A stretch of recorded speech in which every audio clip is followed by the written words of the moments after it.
后来乡亲啊做风台，即个海边啊啦、山顶啦，上好拢莫去。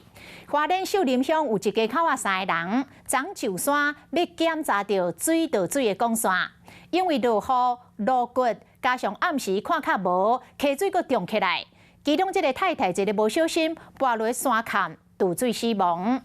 另外，伫台东有民众到海端乡的野溪温泉去露营，要转去的时阵，溪水涨大水，进退无路。救援人员赶到位要来救援，但是因为这个溪水太错漏了，为了安全起见，只好先用扫啊，甲物资甲因送过去。即摆就要等天气较好，水位较落降，才有法度甲2个人救出来。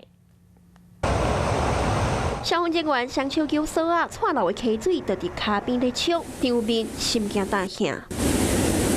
另外一边，过来救援人员则会将软桥扛起来，手掠扫啊绕过溪，才顺利将民众救出来。可惜最后也是救不活。共38人，那我们前往救援。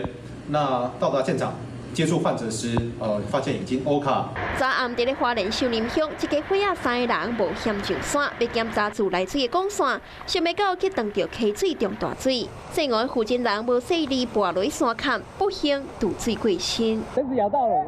救援人员透过扫啊，将物资送对另外一边，下骹看落就是错漏的溪水，非常的危险。待会我们再用浮水车运送物资过去。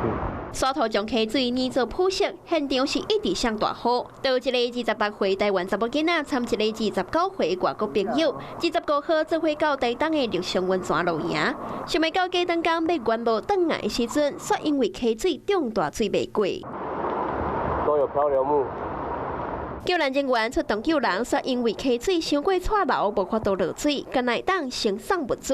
目前2个人暂时伫咧安全的所在避难，身躯顶有保暖的衫裤。等待天气若较好，水位降低，救援的队伍就会马上出动。风台天天气的变化是真济，千万唔当轻视大自然的力量，唔通冒险爬山活动。你好，我是宋彦明。想掌握最及时的新闻资讯吗？赶紧订阅、按赞、开启小铃铛，锁定华视新闻 YouTube 频道。